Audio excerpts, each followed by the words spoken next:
A todos, bem-vindos ao ciclo de conferências em homenagem ao centenário da revista Ordem do Centro Vital. É um prazer recebê-los. Enfim, eu queria só apenas dar as boas-vindas, dizer que serão 11 conferências, vai até novembro, tá? Semanalmente. Toda a programação completa está no site, para quem quiser ver. A inscrição pode ser feita mediante uma inscrição. A inscrição pode ser feita para cada palestra, cada evento de interesse.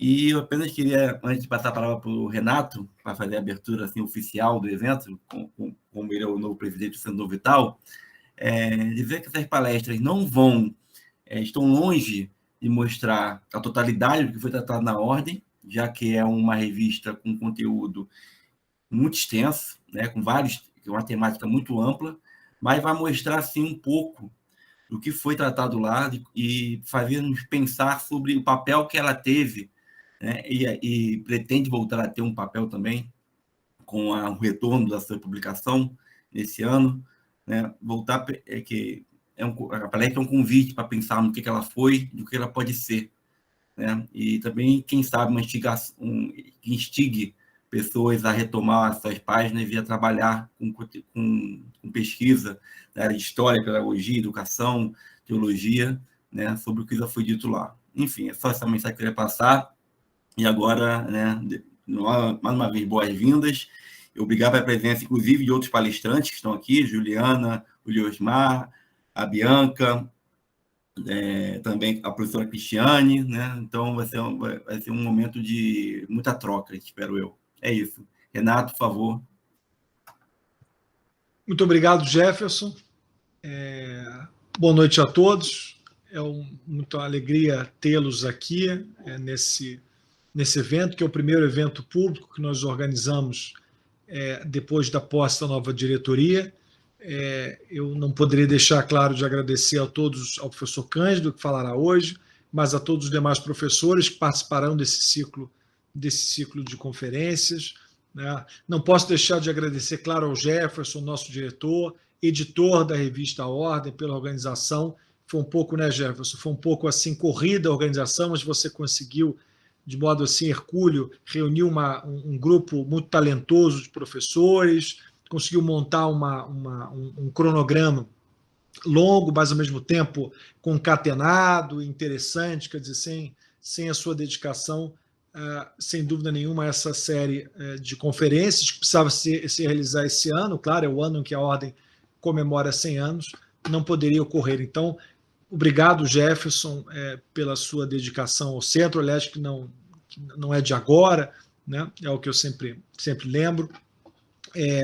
Eu agradeço também, nesse ensejo, toda a diretoria do Centro Dom Vital, né? Há uma nova diretoria, são pessoas engajadas, alguns que estão aqui, né? O Alain, a Flávia, não sei se estou pulando aqui alguém, mas, enfim, claro, a Ordem, o Centro Dom Vital, ele dá trabalho, né? Mas ele não, enfim, ele é um trabalho de dedicação, um trabalho desinteressado de todos os seus diretores, né? Que dedicam seu tempo ao centro e à Ordem, consequentemente. Então, é uma alegria muito grande para o centro ter nos seus quadros a equipe que tem. Enfim, eu não poderia também, então, deixar, nessa primeira oportunidade pública, de agradecer a todos que se dedicam o seu tempo ao Centro Dom Vital. E aí, sem querer, claro, me alongar muito e atrapalhar o ponto alto da noite, que é a palestra do professor Cândido, eu gostaria apenas de fazer, talvez, dois pontos, falar sobre 2 pontos. O primeiro é que nós temos um projeto de escanear a revista Ordem. Então, nós já temos as edições até 1928 que estão sendo escaneadas, e a ideia é manter, nesses 100 anos de Ordem, todas no nosso site, disponível para consulta.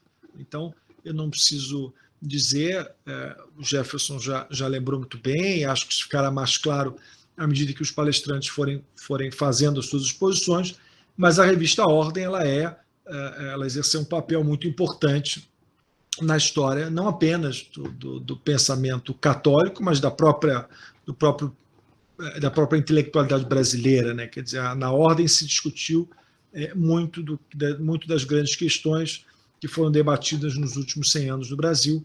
Então, eu gostaria, em primeiro lugar, fazer esse esclarecimento. A ideia é tornar a ordem mais acessível, né, pesquisável eletronicamente.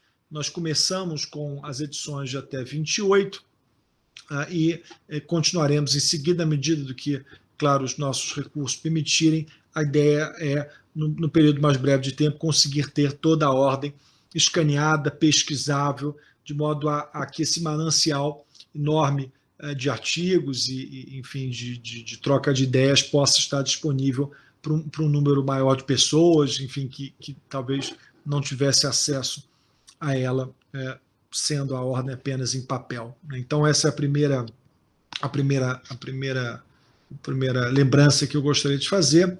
E a segunda é que talvez seja um estímulo a todos nós que pensamos na ordem, pensamos na história do pensamento católico no Brasil, é de que talvez esse ciclo de conferências nos ajude a entender também o papel da intelectualidade católica hoje. A história, claro, ela é a ciência do passado, né? Nós, sobretudo nessas conferências, a ideia é que nós consigamos compreender o papel, a importância da ordem, de grandes figuras que passaram por ela, mas talvez nós possamos também extrair certas lições da história da ordem que nos ajudem a, digamos assim, nos colocarmos para o que vem adiante, né? O que será da ordem nos próximos 100 anos, né? É difícil dizer, mas talvez algo importante que precisa ser debatido hoje é um problema, aliás, que se colocava também no momento em que a ordem foi criada: qual é o papel dos leigos na igreja, qual é o papel da intelectualidade católica na sociedade. Esse é um problema que estava lá quando a ordem foi criada e está hoje entre nós. Nós temos, aliás, um problema que tem duas faces. Um é algo intra-ecclesiam, digamos assim, né? Qual é o papel do leigo na igreja, mas também um problema, digamos assim, extra-ecclesiam, né? Qual é o papel da intelectualidade católica na sociedade. É curioso que, talvez na primeira metade de existência da ordem, tenha havido, não só no Brasil, um grupo grande de intelectuais católicos com enorme influência na sociedade. Obviamente isso aconteceu no Brasil, mas não só aqui. Então, o próprio Maritain na França, o Chesterton e outros intelectuais católicos na Inglaterra, que não é um país católico, né? Mas é curioso que na virada, na metade da vida da ordem, coincide talvez com o período do Concílio Vaticano II, que, curiosamente, embora tenha se preocupado em dar mais protagonismo aos leigos, o protagonismo litúrgico, que me vem logo à cabeça, que não existia antes, mas, por outro lado, curiosamente, talvez a participação dos leigos na administração da igreja não tenha se alterado muito desde então, e, sem dúvida nenhuma, a influência do pensamento católico, a relevância do pensamento católico na sociedade tenha, essa é a minha impressão, pelo menos, diminuído de 50 anos para cá. Então, é curioso, e talvez seja a oportunidade em que nós estudamos a importância da ordem no seu primeiro centenário de vida. Aliás,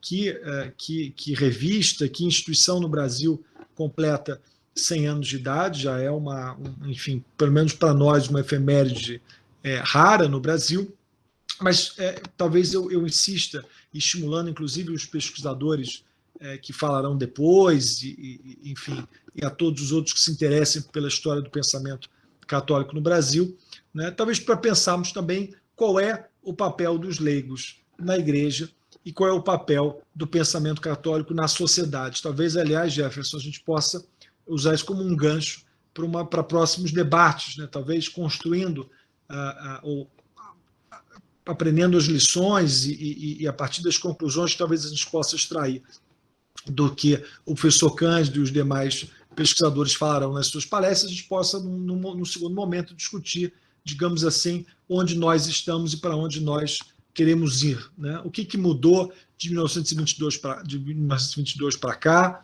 né? Qual é o papel da intelectualidade católica hoje, qual é o papel dos leigos na igreja hoje, qual é o papel, aliás, do Centro Dom Vital, né? Qual é o papel da ordem. Então, acho que essas são uma instituição que tem 100 anos, que tem quase 100 anos, ela, de vez em quando, ela se pergunta qual é o seu papel, qual é a sua função. Então, nada melhor do que essa conferência, maravilhosamente organizada por você, com pesquisadores de enorme qualidade, para nos ajudar a pensar qual é o papel do Centro Dom Vital no seu segundo, quer dizer, na segunda, quando ele comemora os seus 100 anos e para os próximos 100 anos. Então, parabéns novamente a todos pela organização. O Kim cuida da nossa parte técnica, ele realmente é um anjo, a Flávia, e o Alan na divulgação, enfim, todos aí envolvidos nessa administração. É o nosso primeiro evento público, depois da posse da nova diretoria em julho, salvo engano. Então, estamos todos ansiosos para que isso dê certo. Agradeço também a todos que estão aqui hoje prestigiando esse evento, é uma honra enorme. Espero que todos aproveitem e que aprendam muito, não apenas hoje, mas nos próximos encontros também. Obrigado a todos, tenham uma boa conferência, e com isso eu devolvo a palavra ao Jefferson. Jefferson, obrigado.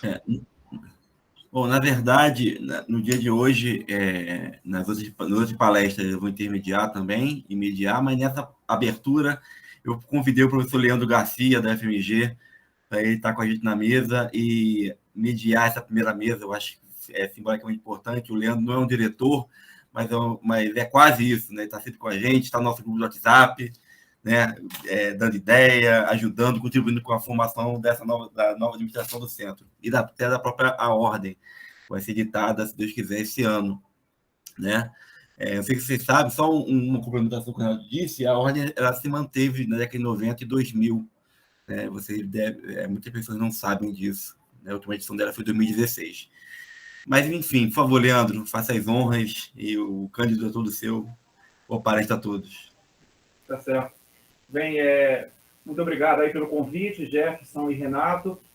A gente está, todo mundo distante nessa situação louca da pandemia, mas, na medida do possível, a gente tenta contribuir. E é um carinho muito grande que eu tenho pelo Centro Dom Vital e também por essa revista que, completando 100 anos, eu acho que esse ano de 2021 e o próximo de 2022, nós vamos ter muito trabalho positivo, vamos dizer assim, porque esse ano é o centenário da revista Ordem, e ano que vem uma série de centenários e bicentenários que nos forçarão a repensar muito, não só a repensar a própria história do Brasil, mas pensar a ideia de cultura no Brasil, a ideia de memória no Brasil. Esse ano é o centenário da Ordem, mas no ano que vem nós temos o centenário do Centro Dom Vital, temos também o centenário da Academia Petropolitana de Letras, o bicentenário da Independência, o bicentenário do nascimento da Imperatriz Teresa Cristina, o centenário de fundação do Partido Comunista Brasileiro, enfim, é uma série de efemérides, né, nesse 2021, mas especialmente 2022, e eu acho que esse ciclo de conferências que a gente começa hoje sobre a revista Ordem já é, na minha opinião, um excelente momento para pensarmos também o próximo ano, uma vez que essas efemérides, essas comemorações fechadas, vamos dizer assim, de datas fechadas, elas, quer queira, quer não, nos obrigam sempre a revisitar, a reavaliar e também a projetar um pouco o futuro que a gente quer, né? Então, é nesse sentido que eu acho que esse ciclo que começa hoje, ele é importantíssimo, por quê? Porque o Renato falou no início, e eu confirmo e concordo, já é um grande fato em si uma revista completar 100 anos em atividade, existindo, publicando. Então, isso em si, para mim, já é assim, uma das grandes efemérides, especialmente no país em que, em geral, a gente sempre reputa a falta de memória, a falta de preocupação com a memória, e temos aí uma revista que começa em 1921 e vem até agora. E como professor de literatura, esse vai ser o tema da última conferência desse ciclo, que é a minha conferência, eu posso dizer que uma boa parcela do modernismo brasileiro é devedor da revista Ordem, uma boa parcela do modernismo brasileiro, do modernismo literário brasileiro, circulou e foi publicado na revista Ordem, especialmente nos anos 20 até os anos 50, acho que foi o momento mais intenso. Então, eu acho que trazer isso tudo à tona, falar a novidade para quem não conhece, reavivar a memória daqueles que conhecem essas histórias, é fundamental. Então, nesse sentido que eu vou trazer agora a pessoa do querido amigo do professor Cândido Moreira. Vou fazer uma apresentação bem rápida do currículo do professor Cândido, porque realmente o momento alto é o que ele tem a nos falar, o que ele tem a nos dizer, e o Cândido, ele é um grande pesquisador de história do pensamento brasileiro, na minha opinião, e dialoga muito, já publicou um livro sobre a revista Ordem, e tem várias outras publicações nesse sentido. Então, o professor Cândido, toda a formação dele universitária e de pós-graduação foi feita na Unesp. Então, tanto a graduação quanto o mestrado e o doutorado foi na Unesp. Inclusive, o doutorado dele foi sobre Alceu Morosolino, que também é o meu principal objeto de pesquisa. O professor Cândido, além de toda a formação na Unesp, de graduação e pós-graduação, fez o seu pós-doutorado na Universidade Michel de Montaigne, Bordeaux III, na França, e atualmente o professor Cândido ele é professor associado do Departamento de História da Universidade Federal de Mato Grosso.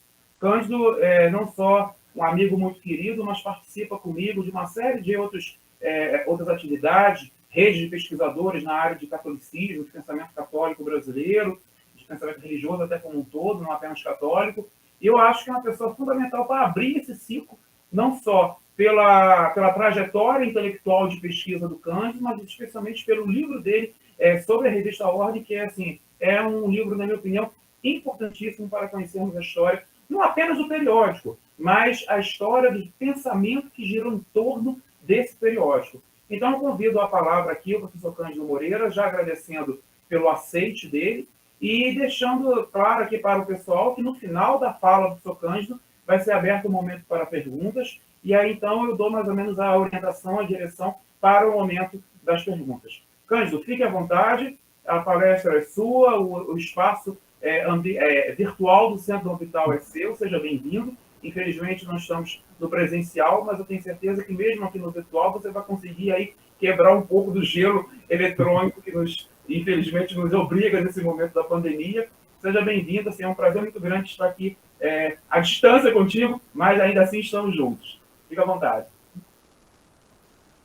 Muito bem, boa tarde a todos e a todas.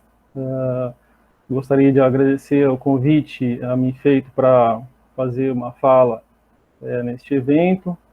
Agradecer ao professor Renato Beneducci, que é o presidente do Centro Dom Vital atualmente.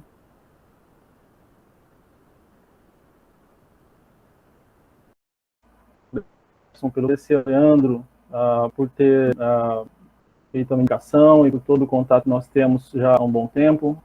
Flávio, que está aqui. Cristiane Jales, colega também de outras parcerias, né? E cumprimentar a todos que estão presentes aqui. Eu vou pedir uma gentileza da equipe técnica, se houver falha na minha imagem, no meu áudio, por favor, me avisem. Espero que esteja correndo tudo bem, mas se houver algum problema, me avise, por gentileza, que eu tento aqui estabilizar o sinal aqui desse lado, tá? Então, é um pouco nesse sentido. Então, eu acho que o momento é bastante oportuno, né?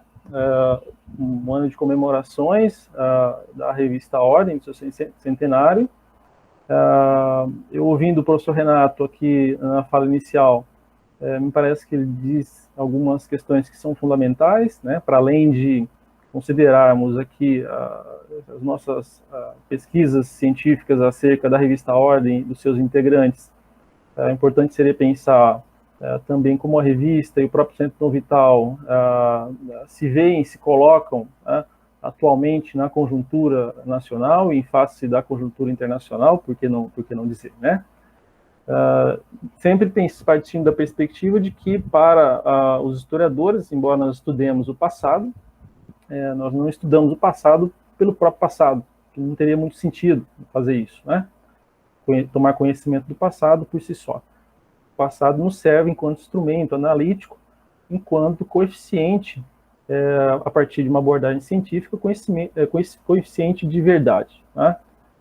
É óbvio que essa verdade ela é sempre relativa, ela é sempre passível de análise a partir de olhares científicos, mas ela nos serve enquanto instrumento também para pensarmos o nosso contemporâneo, o nosso dia a dia, né, a nossa atualidade. Então, nesse sentido, o passado, enquanto campo de referencial de estudo, ele instrui também o nosso olhar, evidentemente, sobre o nosso presente, a partir de elementos que permanecem ao longo da ordem. É um desses elementos, por exemplo, aqui no caso do catolicismo brasileiro. Tá? Bom, eu preparei aqui alguns slides para guiar um pouco a nossa análise. Gostaria de saber se é possível fazer o compartilhamento, se está tudo bem. É possível? Sim, pode fazer. Sim, sim. Tá, me dê só um segundo, por gentileza. Agora eu consigo aqui.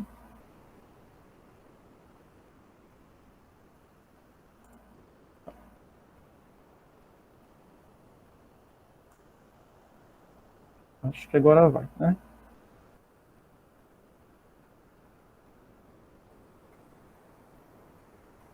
Alguém pode me dar um ok se o compartilhamento funcionou?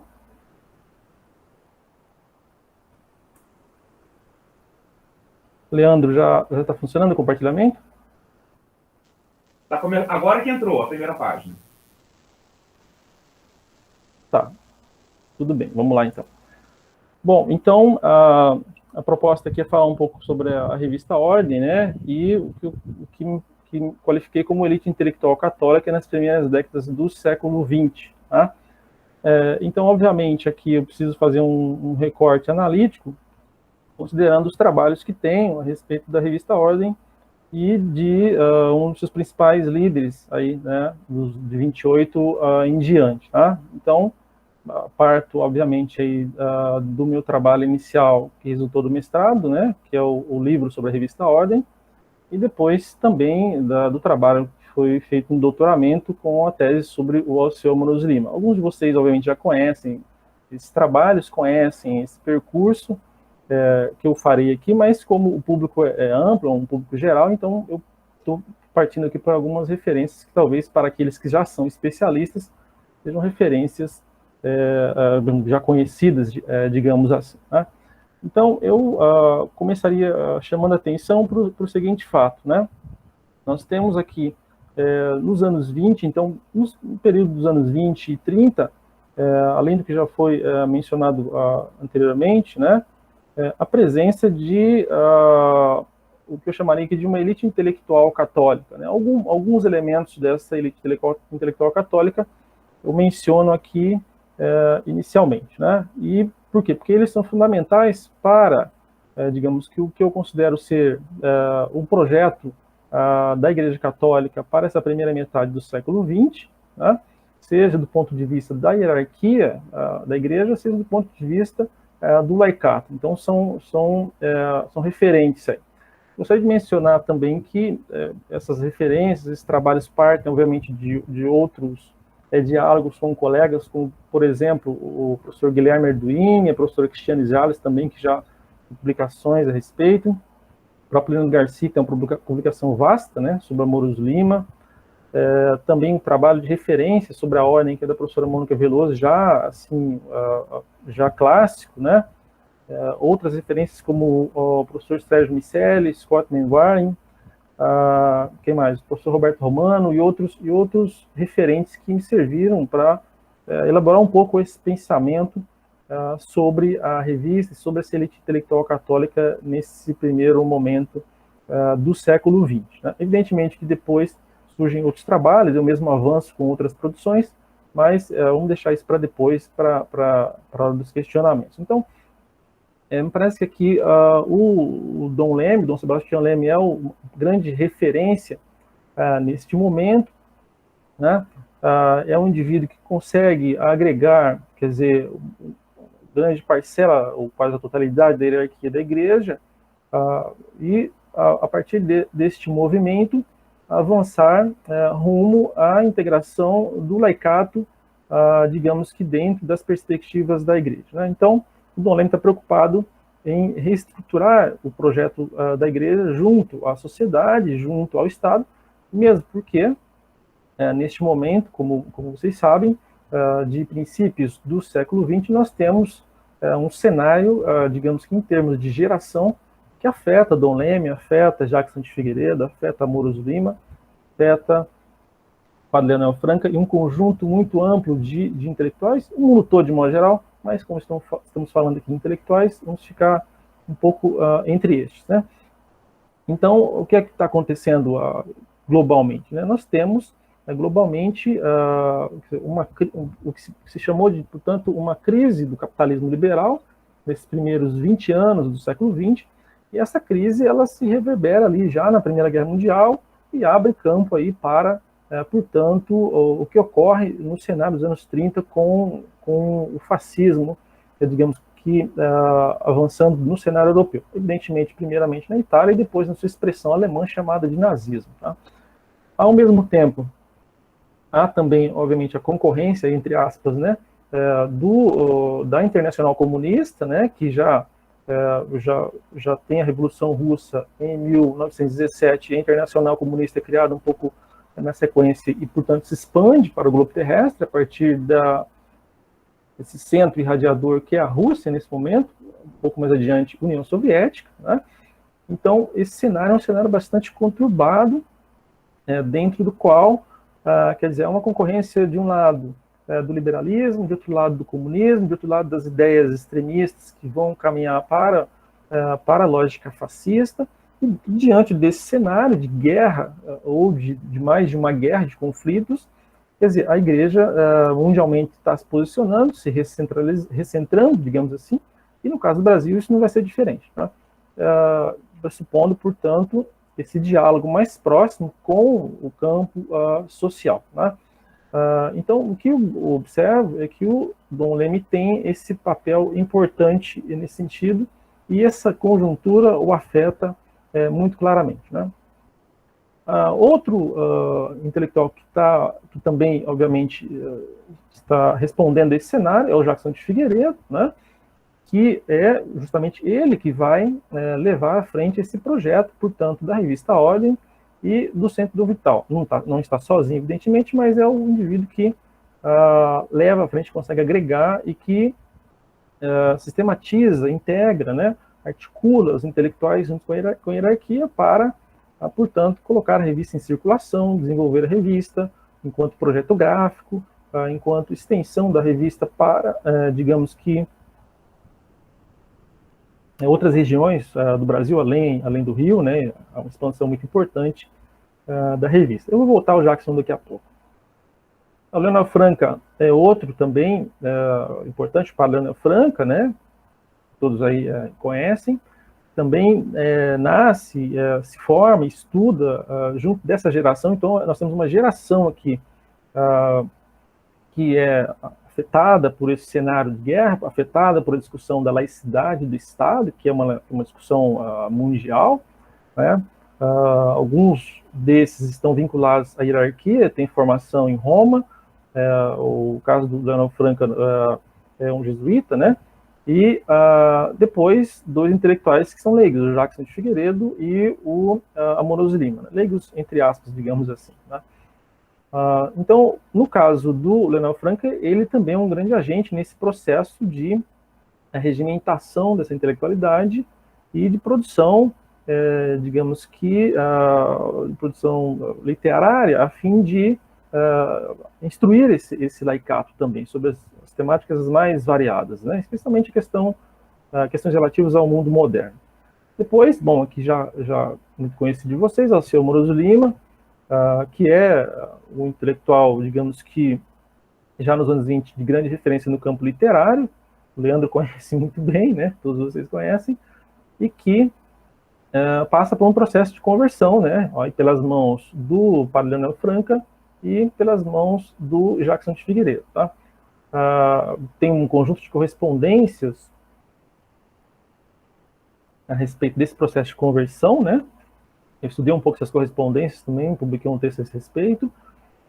Outros colegas também analisaram. Então, é por meio realmente das correspondências entre Jackson e Amoros Lima que Amoros Lima chega à conversão, né? Então, é um indivíduo também de altíssima formação cultural, elite intelectual brasileira nesse momento, e que vai circular em diversos cenários aí, políticos e sociais, educacionais, na sociedade brasileira por grande parte do século XX até o final de sua vida, né?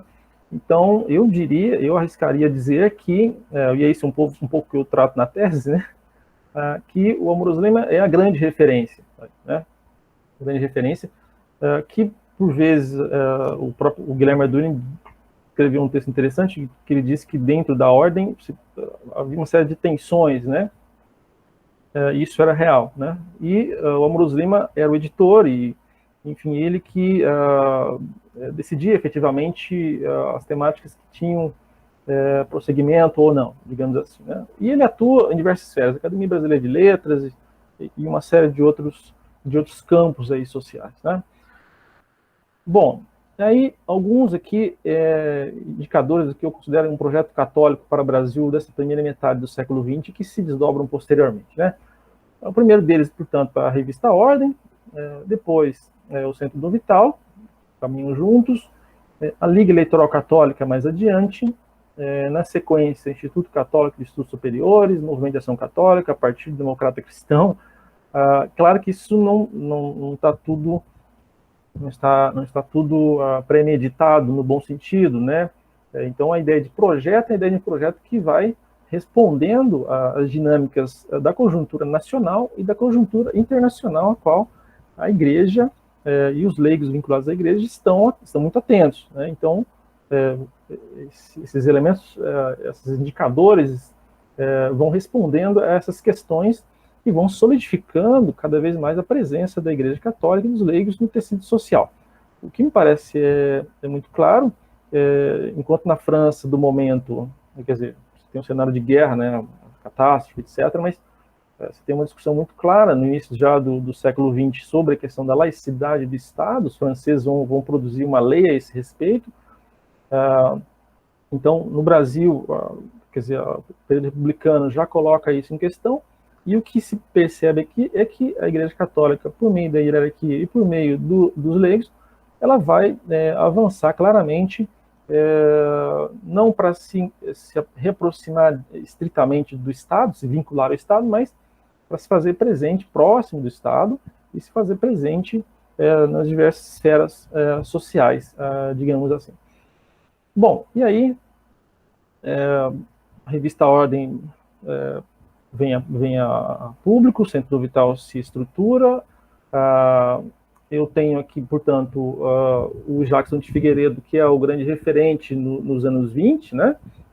Ele que cria toda essa estrutura, que leva adiante, que organiza, que traz os intelectuais, que regimentos intelectuais, também parte da hierarquia, e que traz a conversão ao Amoroso Lima, né? Então, então a abordagem que eu optei por fazer é uma abordagem que ela vai ali até os anos 30, né, passando, portanto, pelo Jackson, depois pelo Amoroso Lima, e depois como que a revista, a Ordem, ela tem uma mudança importante, né? Essa é um pouco a tese que eu defendi, e que ainda eu sustento.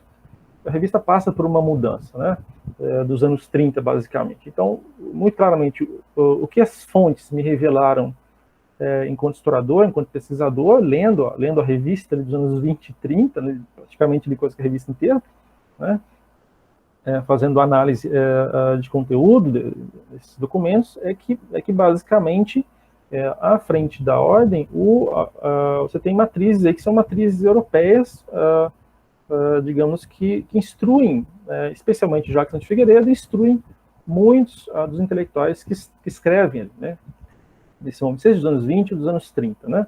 Então, há um processo de mudança dos anos 20 para os anos 30, que é um processo lento, gradual, e que, enfim, a gente pode retomar depois. Então, no primeiro momento, a questão da ordem e da autoridade, ela está posta, a crítica à revolução está articulada, esses elementos, essa crítica está colocada como elemento importante, aqui chamando atenção para o fato de que esta crítica à ideia de revolução já está posta no próprio final do 18, aí no início do 19, por esses autores que estão aí, né?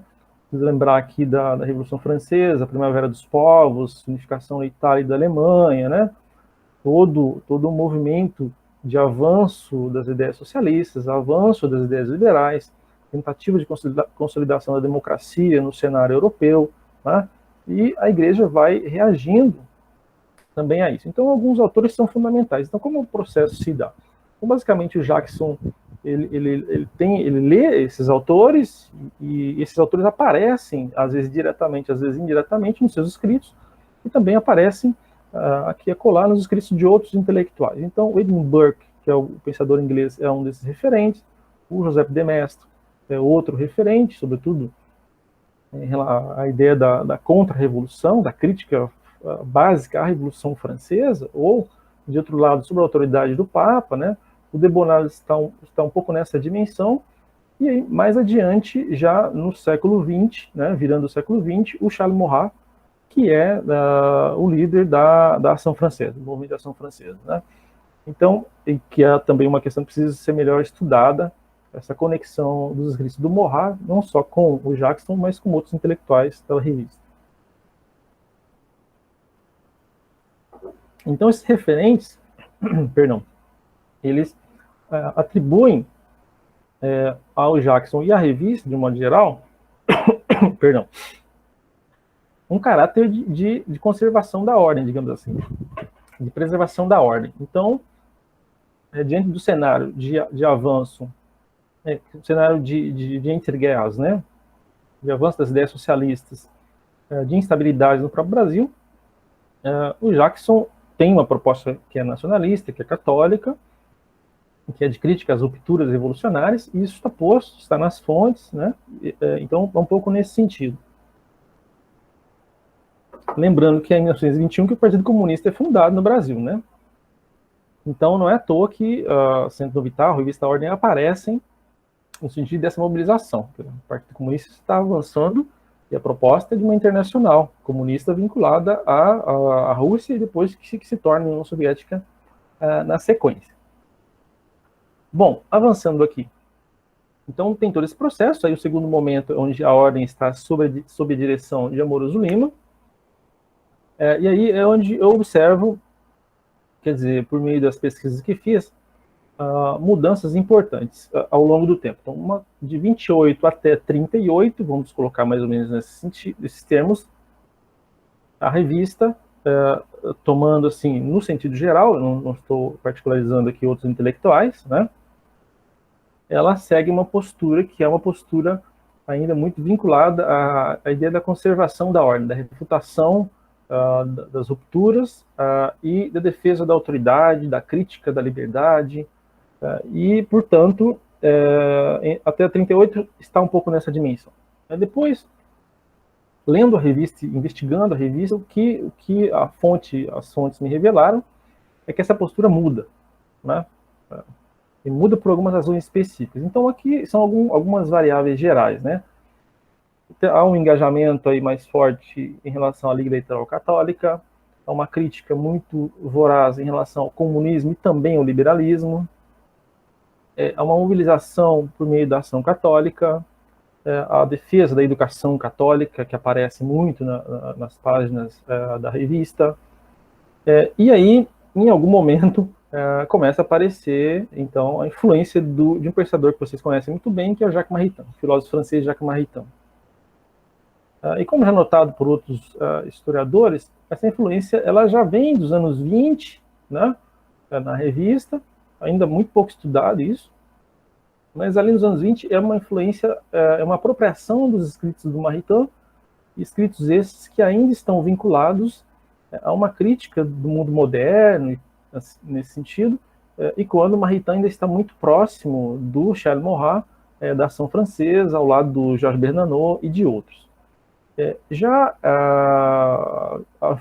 quer dizer, a apropriação que se dá mais adiante de 37, 38, é uma apropriação que vem pelo Amoroso Lima, por Fábio Alves Ribeiro e por outros intelectuais, e que essa apropriação caminha para um deslocamento da visão da revista em relação a alguns temas que são fundamentais, entre eles o próprio liberalismo, o próprio comunismo, a questão da democracia, né? É claro que a revista Amoroso Lima, enquanto líder máximo, eles respondem a um cenário também que é um cenário de guerra, né? Um cenário de catástrofe, de ascensão do fascismo, né? Então, a realidade choca, a realidade convence, a realidade muda, né?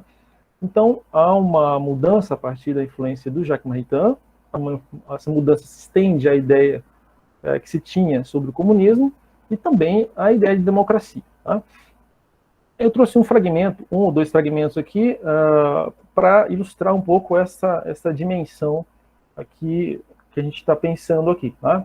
Então, em 1935, como era essa crítica ao comunismo e ao liberalismo, a aproximação com o movimento integralista, depois como isso muda, né? Então, um fragmento do Alceu Amoroso Lima eu poderia pegar de outros, mas como ele era o grande líder intelectual da revista, eu optei por fazer esse caminho de abordagem. Outros caminhos seriam possíveis, evidentemente. Então, ele diz lá: tenho pelo movimento integralista a mais viva simpatia, como tenho pelo fascismo e por toda essa moderna reação das direitas, que mostraram a não inevitabilidade do socialismo. É, ao contrário, a possibilidade de reagir contra os erros da burguesia, do seu capitalismo e da sua democracia, sem recurso à revolução violenta e à ditadura do proletariado, a mais sangrenta e a mais estúpida a que se poderia chegar para dar às classes operárias a posição justa que amanhã vão ter na sociedade, em reação contra a disfarçada escravidão em que o liberalismo burguês as vem mantendo. Bom, todo mundo, né? Então, uma crítica à burguesia liberal, uma crítica ao capitalismo, uma crítica à democracia, uma crítica ao comunismo, uma certa aproximação com o integralismo, o que também não é nenhuma novidade do ponto de vista acadêmico, nós já estudamos isso, e talvez esse elogio ao fascismo, e que é um elogio muito comum, a gente vai encontrar lá no Plínio Correia de Oliveira, no Plínio Salgado, em outros intelectuais que nessa quadra estão ainda, eu colocaria entre aspas aqui, um pouco iludidos em relação ao que é Itália, ao que é Mussolini, etc. Né? Alguns deles continuaram iludidos por muito tempo, no caso do Amoroso Lima não. Tá? E da revista Ordem também essa clivagem é muito, muito clara a partir de 38, 39. Né? Bom, outra temática que é muito, muito evidente ali, né, é a da educação. Tem outras, mas eu escolhi duas em razão do próprio tempo aqui, né? Então, a educação, ela parte, sobretudo, da ideia de nação, da ideia de brasilidade, né? Então, essa brasilidade estaria ancorada numa tradição histórica católica do Brasil, né? Um espírito cristão, né? E dentro dessa lógica, a igreja, a família ocupariam espaços importantes.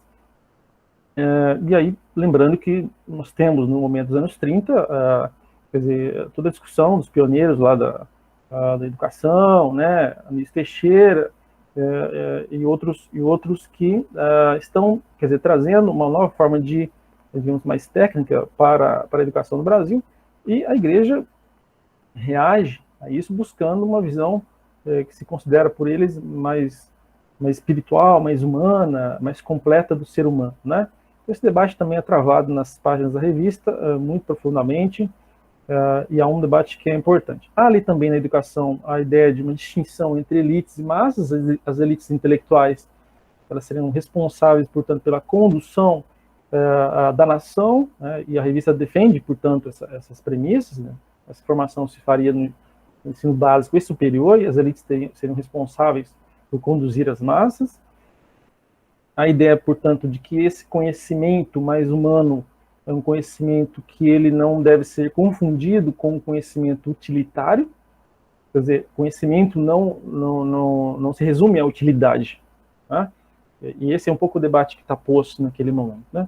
E aí algumas iniciativas aqui, eu poderia citar outros colegas pesquisaram além disso, inclusive, a Associação dos Professores Católicos, a Revista Brasileira de Pedagogia, a atuação no Conselho Nacional de Educação, Amoroso Lima está lá, Universidade Católica do Brasil, e etc, etc, etc. Então, não só nas páginas da revista, mas tem elementos muito mais variados de atuação da hierarquia e do laicato aí também, onde eles se fazem presentes. E todos esses elementos aqui aparecem nas páginas da revista. Então, se fala do Conselho Nacional de Educação, associação de professores, esse debate está muito bem colocado ali. Tá?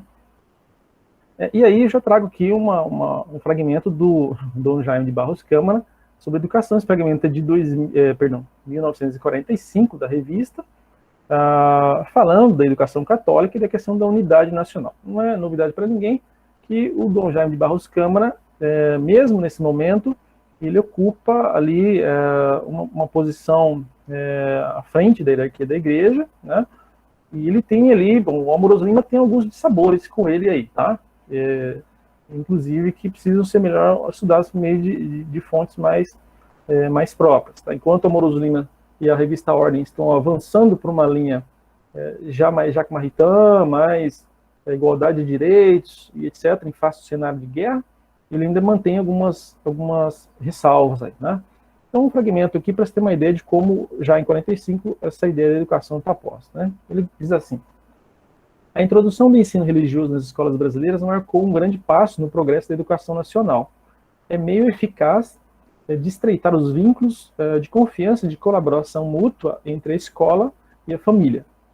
É a elevação da escola à sua nobre tarefa de defensora e continuadora das tradições espirituais que plasmam a nacionalidade, que ligam o presente ao passado, na unidade de uma civilização a progredir e a desenvolver-se organicamente fiel a si mesmo. Então, mantém-se dentro da revista, aqui por meio de um intelectual da hierarquia da igreja, a perspectiva da escola, da universidade, da educação, enquanto continuador, defensor das tradições, do que seriam, portanto, as tradições espirituais do Brasil, da nacionalidade. Então, a ideia de nação está um pouco articulada dentro desse projeto. Tá? Bom, daí eu avanço aqui, nesse recorte que eu fiz. Todo recorte é sempre arbitrário, mas para esse tipo de trabalho a gente tem que fazer um pouco essa crivagem aqui. A presença do filósofo Jacques Maritain na Ordem e também sob o pensamento e as ações do Alceu Amoroso Lima, né? Então, a cada dia que passa, os escritos do Amoroso Lima, ou da própria revista em editorial, ou de outros intelectuais, especialmente Fábio Alves Ribeiro, esses escritos vão se ampliando sobre o Jacques Maritain, sobre suas ações na Europa, sobre suas novas obras, né? Aqui eu cito algumas delas, né? O Humanismo Integral, Os Direitos do Homem e a Lei Natural, Cristianismo e Democracia, Princípios de uma Política Humanista. Então, o Humanismo Integral de 36 é a obra que vai ter esse impacto no processo de mudança da revista de um modo geral, e do próprio Amoroso Lima, que é quem dirige e coordena quase que tudo ali praticamente, né? E as obras da sequência, claramente, são aquelas que impactam de modo muito profícuo os artigos da revista, os articulistas, etc. Uma coisa que precisa ser estudada, e eu acho que o Guilherme tem razão nesse sentido, o Arduini, que já escreveu a respeito, quer dizer, em que medida as tensões dentro da revista, elas se desenvolvem, né? Na pesquisa que fiz inicialmente, eu estava preocupado com outra questão, que era entender, quer dizer, todas as matrizes teológicas, teórico-filosóficas da revista, e algumas temáticas que ali se faziam presentes, e o papel do próprio Alceu Amoroso Lima, do próprio Jacques, no primeiro momento, e de outros intelectuais. Então, quer dizer, me parece que essa questão das tensões precisam ser tocadas um pouco, né? Bom, e aí os intelectuais fazem as leituras dessas obras e elas vão aparecendo depois nos artigos, aí, os comentários, né, as resenhas, as sínteses, as apropriações dos conceitos e etc. Então, alguns conceitos são fundamentais, conceitos ou princípios, digamos assim, né? A questão da liberdade começa a aparecer de uma outra forma, a democracia começa a ser valorizada no outro sentido. Quer dizer, obviamente, à medida que se avança para a discussão da liberdade e da democracia, essa análise, essa discussão, ela é sempre feita, obviamente, a partir da premissa cristã. Então, uma democracia que é cristã, não existe ainda ali, nessas discussões na Ordem, nesse momento, uma democracia que não seja cristã, ela tem essa base. Entretanto, a partir dos escritos do Maritain, essa democracia avança, portanto, para a ideia de uma comunidade fraterna, ou fraternal, né? Onde a igualdade de direitos é algo fundamental. Então, cristãos e não cristãos teriam os mesmos direitos nessa democracia, né? Embora a base fosse cristã, né? Do ponto de vista jurídico civil, né? Todos teriam direitos iguais. E conforme o cenário de guerra avança da Segunda Guerra Mundial, com as atrocidades do fascismo nas expressões italiana e alemã, lá com o nazismo, né? Ou mesmo com a perspectiva stalinista, mesmo assim, o grande problema visto pela revista, pelos principais articulistas, é o fascismo, especialmente o fascismo alemão, né? Conhecido como nazismo. Então, quer dizer, Jacques Figueiredo, não, perdão, Jacques Maritain, quer dizer, começa a ser apropriado mais fortemente, inclusive a ideia de uma cooperação com os comunistas contra o fascismo, né? O que vai acontecer efetivamente no sentido de uma aliança internacional, né? Temporária, precária, mas acaba acontecendo. E aqui um fragmento de novo, já de 45, né? Embora essa mudança tenha começado antes, onde o Amoroso Lima, ele falando em nome da revista, destaca um dos livros do Maritain, né? E, portanto, a posição já muda. Anteriormente eu mostrei um fragmento de 1935, agora 10 anos depois, parece que a coisa muda de figura. Então a revista sofre essa mudança, né? Ela diante do cenário, diante dos debates internos, avança para uma lógica ali muito diferente do que estava vindo anteriormente. Tá? Então, diz lá, Maritain, em Cristianismo e Democracia, diz que as posições possíveis em relação ao comunismo são 3. Querer exterminar os comunistas pela violência, pelos campos de concentração, deixar-se dominar por eles e, finalmente, reconhecer que os comunistas não são o comunismo e que adquiriram inequivocamente o direito de estar presentes ao trabalho de reconstrução como companheiros de combate. Exige também se aceite, francamente, a cooperação dos comunistas e a sua participação na tarefa comum, guardando, entretanto, a seu respeito completa a autonomia. Então, um artigo desse aqui, um trecho desse é impensável 10 anos antes. É impensável. Então, mas a tese é de que essa mudança vem a partir das leituras do Jacques Maritain, não só leituras, mas contatos pessoais do Amoroso Lima, né? O Maritain vem para o Brasil nos anos 30, vai para a Argentina, etc. E essa relação de amizade dura muito tempo, né? Até o fim da vida do Maritain. As correspondências a esse respeito estão lá no Centro Amoroso de Imparabilidade, acho que já foram estudadas, inclusive. Então, enfim, acho que há uma mudança importante. Outra mudança aqui, tá? A questão da democracia, que nos anos 20 e início dos anos 30 era uma questão com reticências, digamos assim, na acepção de uma democracia liberal, enfim, aqui a questão está muito clara, né? É o editorial da revista de 45, chamado Definição. Diz assim, a nova opção em face da qual se coloca a consciência católica é a de ficar ou não neutra entre o autoritarismo político e a democracia, ou a de tomar ou não partido entre os processos de se operar a transição do Estado de fato, em que nos encontramos desde 1937, para o Estado de Direito, a que aspiram todas as forças vivas da nacionalidade.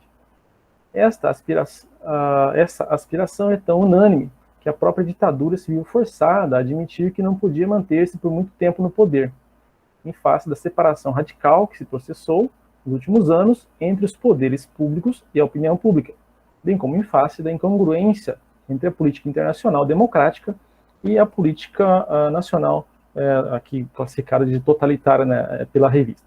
Então essa ruptura se dá muito claramente da revista em relação às posturas do próprio governo Vargas. É uma ruptura muito, muito clara, que anteriormente, obviamente, não existia, né? A revista estava um pouco ali, estava um pouco próxima das perspectivas do governo, e aqui isso fica claro. Bom, avançando para a parte final, dentro, portanto, desse projeto maior que a revista Ordem também apoia, tem a ideia de um partido político, né? Que é lançada novamente pela revista e pelo próprio Amoroso Lima, né? Em 1945, um Partido Democrata Cristão, inspirado aí também nas ideias do Jacques Maritain, especialmente.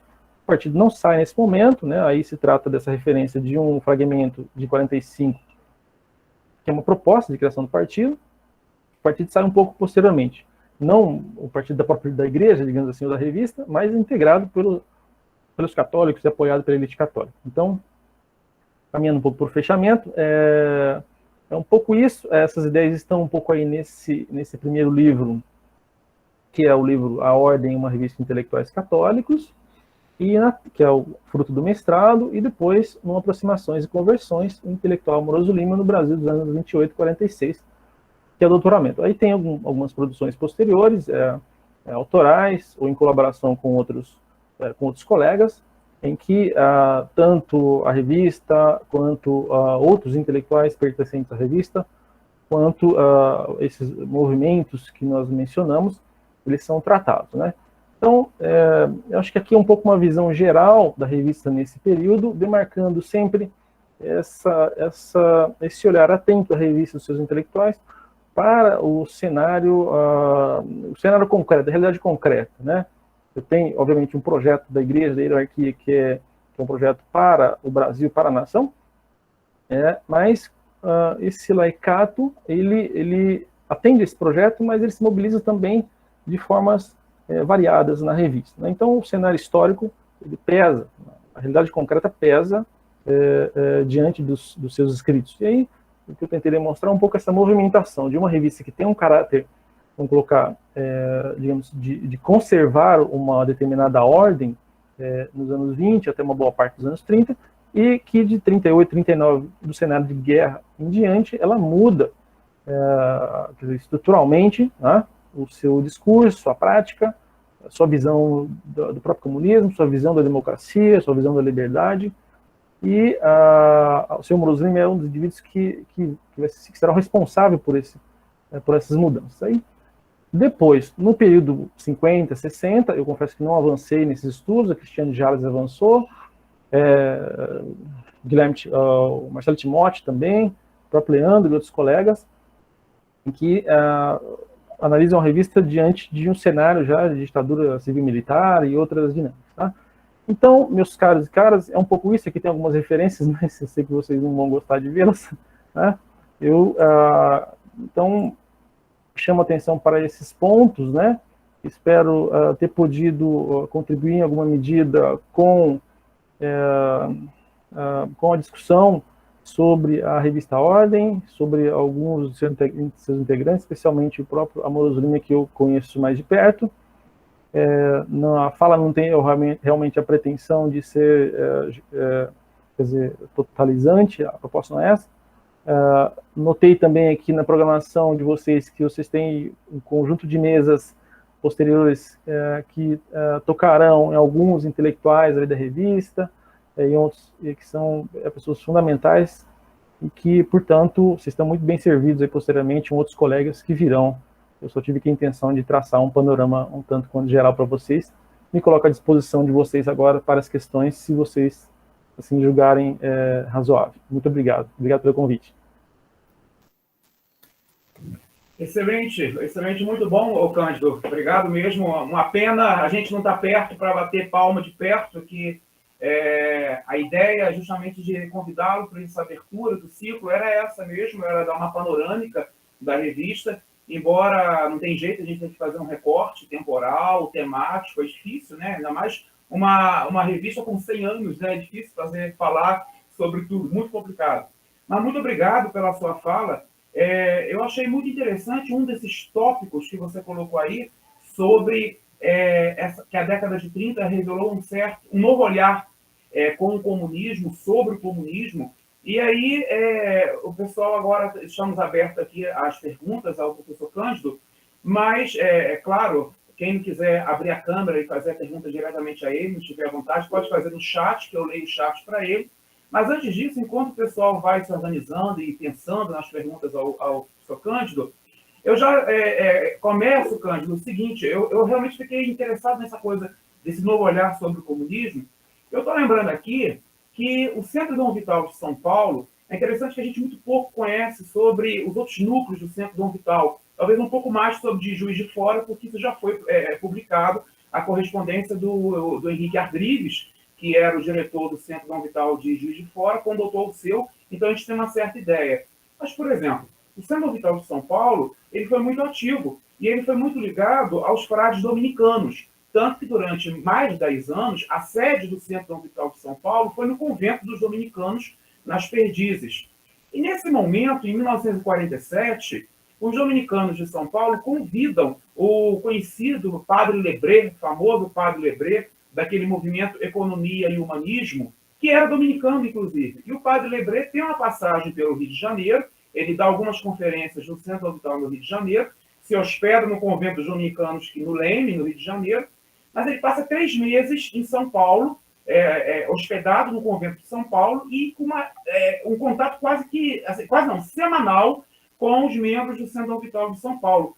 E a introdução no Brasil do movimento Economia e Humanismo se deu pelo Centro Vital de São Paulo. Aí eu te pergunto, a minha dúvida é essa. Você acha que esse novo olhar sobre o comunismo, inclusive essa recepção do Padre Lebré e do movimento Economia e Humanismo, está tudo conjugado ou não? Como é que você vê isso? Ou seja, no início, na época de Jackson, realmente foi um combate ferrenho contra o comunismo, mas depois uma certa flexibilidade. Você acha que o movimento Economia e Humanismo ajudou nesse sentido ou não? Como é que você vê isso? Já para o pessoal preparar as suas próprias perguntas. Tá. Bom, obrigado, Leandro, pela pergunta, pela consideração. Na realidade, eu não cheguei a estudar essa temática específica. E eu acho que você toca numa questão que é importante e que eu e outros colegas ali da rede de pesquisa História e Catolicismo no Mundo Contemporâneo, nós temos pensado. Que é justamente partindo para nós historiadores, né, mas que serve para outros campos, evidentemente. Nós pensarmos um pouco para além do eixo Rio-São Paulo. Então, há uma certa historiografia brasileira, e eu estou falando aí do campo dos historiadores, né, que sempre imaginou que o que se passava no Rio, o que se passava em São Paulo ou Belo Horizonte, é o que se passava, por exemplo, em Rio Grande do Norte.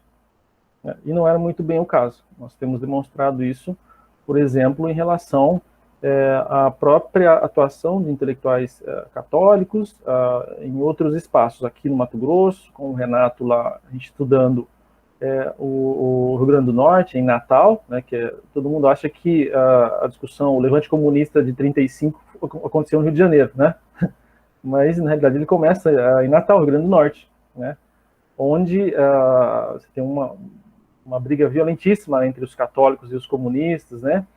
Enfim, então temos um projeto grande agora que envolve Rio Grande do Norte, Mato Grosso, Rio Grande do Sul e Minas Gerais, para pensar essa elite católica nesses espaços multifacetados, tentando demonstrar que, sim, embora o Centro Vital, Revista Ordem, tivessem um centro e uma elite dirigente, eu colocaria nesses termos,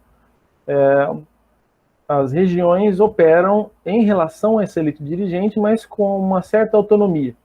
Então, nesse sentido, eu imagino que possa ter sim, esse impacto, né, na discussão sobre o comunismo, né, mas eu não posso te afirmar por conta de realmente não ter desenvolvido pesquisa nesse campo, mas é salutar esse destaque e está um pouco dentro do que a gente está pensando mesmo de pensar essas conexões, né, em que medida, né, o que se passa na elite dirigente da revista ou do centro se replica ou não, ou em que medida isso se replica em Manaus, por exemplo, né? Em Cuiabá em 1930, ou em Porto Alegre. Então, tem essas dinâmicas, né, que precisam ser observadas aí, de acordo com a espacialidade nacional, que é gigantesca, né? Um pouco nesse sentido. Perfeito. Bem, nós temos 2 pessoas aqui que levantaram a mão, depois a Jaqueline fez um comentário no chat. Vamos a quem levantou a mão aqui. Chiquito, você levantou a tua mão, depois a Flávia e depois o Juan. Vamos aqui na ordem que está no próprio sistema. Chiquito, por favor, pode fazer aí a tua pergunta, a tua consideração. Olha, queria cumprimentar o Cândido por essa exposição tão clara e está se vendo que é um sólido conhecimento do assunto. Agora, eu queria aproveitar sobre o humanismo integral, o livro do Maritain, fazer um rápido comentário. Tudo que eu consegui entender do que eu li do Maritain, eu achei brilhante, mas a maioria do que eu li eu não entendi nada. Então, porque é muita filosofia, eu tenho uma dificuldade desse raciocínio abstrato. Eu queria ver se você podia contar um pouquinho, pelo menos, sobre o humanismo integral, que é um livro com um impacto enorme, né? Você podia mobralizar um pouco esse Tá, livro. tá bem. Bom, prazer em revê-lo, né? Já estivemos juntos. Oi. Um minutinho. Aos amigos que estão aqui participando, não sei se todos conhecem, o amigo Chiquito Ferreira é neto do doutor Alceu Moroso Lima, mas eu falo mais como um amigo querido que eu conheço há mais de 15 anos. Chiquito é um dos netos, um dos tantos netos do doutor Alceu Moroso Lima. Fechou o parênteses. Sim, sim. Então, como estava dizendo, prazer revê-lo, né? Nós tivemos em outra oportunidade já tratando dessa questão e do próprio Moroso Lima, lá em São Paulo, alguns anos atrás, se não me falha a memória, 16 ou 17, né? E, bom, você tem razão, os textos do Maritain não são tão fáceis assim, ó, esse grau de dificuldade ele oscila, né, com as obras, né? No caso do humanismo integral, a ideia de comunidade fraternal, né, que ele coloca lá, é uma das ideias centrais, né? E portanto, a partir, pela leitura que fiz e pelo estudo que fiz dos impactos desta obra sobre Moroso Lima, né, eu pude, portanto, observar que esse elemento dessa comunidade fraterna é um elemento centrais ali, né, os quais o Moroso Lima se apropria para, digamos que, avançar nas suas obras pessoais, avançar na direção da revista Ordem e nos textos que ele publica na própria revista, né? E dentro dessa ideia de uma comunidade fraterna, obviamente, esse campo vai se alargando, né? Vai se alargando para incluir, inclusive, as diferenças que o Amoroso Lima, e eu diria assim, uma boa parcela da revista Ordem, tinham com os liberais, né? Tinham com os comunistas por conta da própria trajetória, né? Do século XIX, dos autores que eles haviam lido, das posturas da Igreja, digamos que via Vaticano, com as encíclicas papais, né? Tem mais de uma encíclica papal que condena o comunismo assim abertamente, né? Acontece que o cenário ali dos anos 30 é um cenário para cima do Fahrenheit, né? Tá pegando fogo, né? Ou você se une com os comunistas e derruba o fascismo alemão, né? Ou a coisa vai ficar muito pior do que se possa imaginar. Então, acho que vem um pouco nessa lógica. Agora, o humanismo integral ele não é muito bem recebido por todos, digamos assim, logo quando ele chega no Brasil ali nos anos 30, né? Ele é visto, de certo modo, por uma parte de autores da revista e também na própria Argentina, onde o próprio Maritain vai, etc., ainda como uma obra intermediária, assim, ainda de conservação, onde o Maritain ainda tem um pé na crítica ao mundo moderno, né?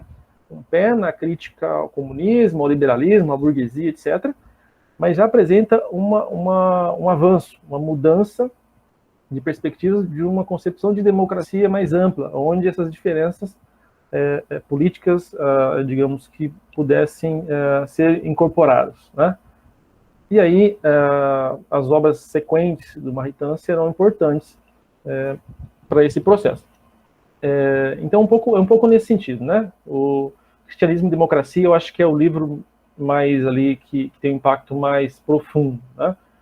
Fazendo aí um paralelo entre Brasil e Argentina nesse momento, é um pouco a tese do Olivier Compagnon, né, do francês, de que os argentinos tiveram uma recepção diferente em relação ao Maritain. O Maritain chega na Argentina, eles esperavam o Jacques Maritain dos anos 20, aí chega outro dos anos 30, né? E aí, no Brasil, isso pega fogo, porque o Amoroso Lima já tinha contatos muito próximos, correspondência, inclusive essa correspondência precisa ser melhor estudada, ela está reservada na França, eu não tive acesso. Aliás, quando tentei acessá-la, o Compagnon estava estudando e, vamos dizer assim, gentilmente, que o acesso foi postergado, né? Mas, naturalmente, ainda precisamos acessar essa correspondência lá. É um pouco isso, desculpe me alongar. Ótimo. Bom, pela ordem aqui das mãozinhas levantadas, a Flávia Antunes. Flávia, por favor. Professor, na verdade, eu tenho duas perguntas, né? Um é um exercício meio que visionário, se a gente puder fazer, mas antes eu vou fazer uma pergunta como jornalista que sou. Eu acho que a gente tem um dado aí muito interessante, que é uma publicação, um exemplar da imprensa católica. E ela é importante em relação também ao que é repercutido nos países da América Latina, os nossos vizinhos. Então, eu queria lhe perguntar, professor, quando o senhor falou de uma elite católica, a gente está falando de um cenário nacional, mas de que maneira esses colaboradores, quem escreve nessa revista, é encarado como elite? Você está tratando como elite intelectual em que medida? Né? E qual a importância disso para uma publicação que, na verdade, é uma publicação de recursos próprios, mas que ganha uma repercussão gigantesca? Então, como é que era esse chamado, esse convite para escrever na ordem? Quem eram essas pessoas? Que elite é essa? Se a gente puder perfilar mesmo ou nomear, que elite é essa? De quem estamos falando?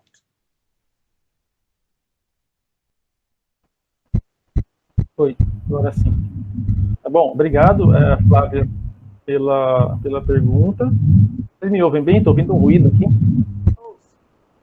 Tá, obrigado, então. Pela pergunta. Então, essa ideia de uma elite, ela está diretamente vinculada à perspectiva de que esses agentes, né, sejam agentes ou classifiquemos como intelectuais oriundos da hierarquia da igreja ou do campo leigo, né, chamado de laicato, eles são indivíduos que ocupam um certo status quo na sociedade, fazem parte de uma certa camada da sociedade, que é uma camada invariavelmente possuidora de riquezas materiais, digamos assim. Então, existe realmente esse peso material, embora não seja a regra absoluta, né?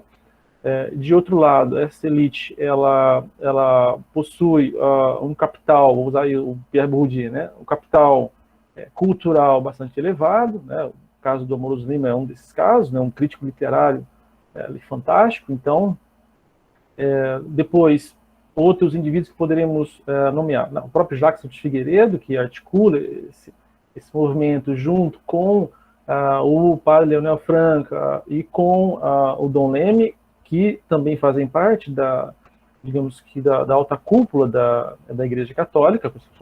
Um jesuíta, outro é formado na Gregoriana. Então, é formação em letras, formação em filosofia, formação em teologia. A gente não está falando aqui com, entre aspas, né, com pessoas de pouco conhecimento. Tem muito conhecimento científico agregado, tem boa formação teológica, filosófica, literária. E aí, a questão é que, portanto, esse capital cultural ou capital econômico de alguns, no caso, isso é convertido, portanto, canalizado, de acordo com a conjuntura histórica, para a defesa das propostas, digamos, da Igreja Católica em grau maior, né? É evidente que, em algum momento, os intelectuais da revista, de uma forma variada e multifacetada, eles se inclinam para determinados pontos. Por exemplo, a questão do comunismo não é uma questão pacificada nem na igreja, nem entre os intelectuais nos anos 30, nem muito menos dentro da revista. Entretanto, manda quem pode, como é que é? Manda quem pode, obedece quem tem juízo. Se é o Amoros Lima que está falando, então, para enfrentá-lo, você vai ter que ler muito, você vai ter que ter, além de um capital cultural, um capital político, porque o homem está na Academia Brasileira de Letras, ele está no Conselho Nacional de Educação, ele estudou com Bergson na França, ele é amigo do Jacques Maritain, então não dá para enfrentar ele tão facilmente. Ele é alfabetizado em alemão, bom, enfim. Tem lá a crítica feita a ele, obviamente, do ponto de vista de que aqui sejamos claros, né? Em um certo momento ele está próximo mesmo de umas ideias autoritárias, e o papel do historiador enquanto cientista é tratar com seriedade aquilo que a documentação lhe revela, aquilo que a teoria lhe revela, e, obviamente, fazendo uma análise crítica de tudo isso. Então, tem o Jonathan Serrano, tem o Everardo Beckhauser, que é o pessoal que vai ali para o campo da educação, né? Muito fortemente nesse embate. Tem Murilo Mendes, tem até Vinícius de Moraes escreve algumas coisas lá também. Então, tem muita gente. Fábio Alves Ribeiro, que é alguém que eu quero estudar, mas falta muita referência para identificar a origem desse intelectual, que escrevia muito sobre o Jacques Maritain. Então, inclusive, aí eu queria pedir mesmo uma dica. Se alguém conhecer alguma biografia, alguma referência sobre Fábio Alves Ribeiro, me avise, por favor, que eu tenho interesse absoluto nisso, né? Então, tem muita gente, Murilo Mendes, já falei, né?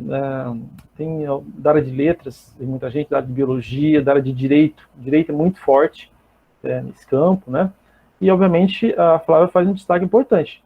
É uma revista que circula nacionalmente, até internacionalmente, e ela, sem dúvida, vai se tornar referência para um público que é um público que tem acesso à educação e acesso à leitura. Pensemos um Brasil dos anos 20, 30 e 40, qual a camada da população, qual a camada social que tem acesso à leitura. O Brasil, há pouco tempo, sai da escravidão, 30 anos. Né? Então, quer dizer, esse país, como diz lá o Antônio Cândido, é um país incipiente no grau de leitura. Então, quem está lendo é, sim, uma elite econômica, digamos, cultural, entre aspas, porque não se aplica essa ideia, se você ler um pouco de antropologia, vai entender que essa questão também ela é bem relativa, né? E, por último, para encerrar, é uma coisa interessante, porque a igreja incorpora a seu favor um dos principais elementos de crítica ao chamado mundo moderno, que é a imprensa. Né? Então, a igreja não vai... No 19, ela recusa. Não, isso é uma tragédia. A popularização do conhecimento. Bom, no 20, ela diz, mas essa tragédia não é tão ruim assim, vamos trazê-la para o nosso lado, vamos fazer a nossa imprensa, a chamada boa imprensa, né? Que parte lá do Rio, e tem todo estudo sobre isso também. Né? Obrigado, estou tentando ser o mais sucinto possível, né? Obrigado. Ótimo. O próximo aqui a perguntar é o professor Juan Nascimento. Juan, o Cândido, é um especialista no pensamento de Chesterton, mas o mais importante é que nós somos da mesma terrinha, Petrópolis, né, Juan? Sim. Então, por favor, Juan, fique à vontade aí para perguntar o Cândido. Olá, boa noite, Leandro, boa noite, professor Cândido, boa noite a todos. Professor, é uma honra poder ouvir o senhor pela primeira vez, né? Não conhecia a fala do senhor, embora conheça muito da bibliografia que o senhor produziu e cito ela com muita frequência nos meus trabalhos. Como o professor Leandro bem disse, eu tenho, nos últimos anos, me especializado no pensamento econômico do Chesterton, tenho alguma produção sobre a origem do distributismo lá na Inglaterra, e recentemente, no meu doutorado, eu tenho trabalhado a recepção do distributismo no Brasil, que toca muito no Alceu e nos temas relacionados à revista Ordem. Publiquei com o professor Alessandro Garcia um livro sobre o tema há pouco tempo, né, que traz algumas contribuições bem interessantes sobre o assunto. É um livro coletânea, né, tem vários autores, mas para aprofundar a minha pesquisa e para trazer um pouquinho daquilo que o senhor trouxe e daquilo que o senhor conseguiu angariar de fontes aí durante todo o seu trabalho sobre a revista Ordem, eu tenho uma hipótese na minha pesquisa atual que o distributismo funcionou como uma espécie de eixo econômico que oferecia ali uma certa proposta econômica para esse Brasil que está tentando se construir, né, e tomando as suas decisões sobre que pauta econômica vai seguir ao longo do século XX, e tenho a hipótese de que o distributismo foi também, na vida do próprio Alceu, um eixo fixo em torno do qual o Alceu se posicionou politicamente, ora mais próximo de uma posição autoritária, ora mais próximo de uma posição liberal, mas sem abrir mão do distributismo. E as fontes têm me ajudado a confirmar essa hipótese no Alceu. Eu acho que eu já tenho possibilidade de confirmar isso no momento, né? Mas nos intelectuais da revista Ordem como um todo eu não consigo. Eu tenho, até o momento, um forte indício de que no Nordeste, sobretudo ali na região de Pernambuco, o distributivo foi muito forte, sobretudo por um pensador muito interessante chamado Manuel Lubambo. É um rapaz que eu tenho estudado com alguma frequência, e é engraçado que o distributismo chegou lá por outra porta, né? O Alceu e o Lubambo se aproximam por conta do distributismo, o Centro Vital lá no Nordeste é fundado por conta disso, mas o distributismo chegou lá antes do Alceu, né? Esse contato vem depois. Mas gostaria de saber se nessas linhas gerais que o senhor andou estudando, o senhor andou buscando na revista Ordem, se além do distributismo, ou se no distributismo, o senhor consegue dizer quais foram os principais eixos econômicos buscados por essa revista, né? Claro que a gente tem ali uma multiplicidade muito grande de pensadores, mas como o senhor disse, você buscou ali os editoriais, quem ditava o tom dos momentos, né? Enfim, eu gostaria de saber um pouquinho, como o senhor apresentou o lado político, do ponto de vista econômico, como é que foi a circulação da revista nesse eixo aí que o senhor estudou, nesse momento histórico que o senhor estudou. E mais uma vez, obrigado aí pela fala, ajudou muito. Bom, obrigado, Juan, pela questão, prazer conhecê-lo também. Realmente você tá fazendo uma tese, né? Então, boa sorte na tese, porque eu não tenho essa resposta para você. Honestidade intelectual em primeiro momento, tá? Então, quando estudei a revista e próprio Amoroso Lima, e nos estudos posteriores, eu efetivamente não foquei muito nesse elemento. Eu sei que eu não estou enganado, o Marcelo Timóteo e o Guilherme Arduini têm trabalhos a respeito, né? Têm tocado nessa temática, tá? Do distributivo. Então, sinceramente, não sei te dar essa resposta, vou ficar te devendo, tá? Mas vai em frente que é um bom caminho. Talvez eu tenha topado com um outro artigo na revista, mas era muita coisa, né? Eu li mais de 10 mil páginas da revista e confesso que tive que, pensando mais um pouco pelo lado da educação, a discussão política, né, as bases teórico-filosóficas, etc. Boa caminhada para você, tá?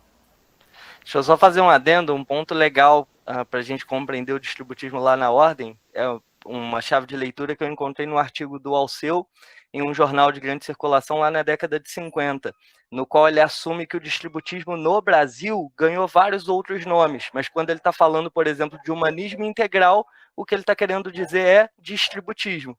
Então, às vezes, o termo distributismo não aparece lá na revista Ordem, mas sempre que ele está fazendo a menção a esse humanismo econômico, é do distributismo que ele está falando. Tá.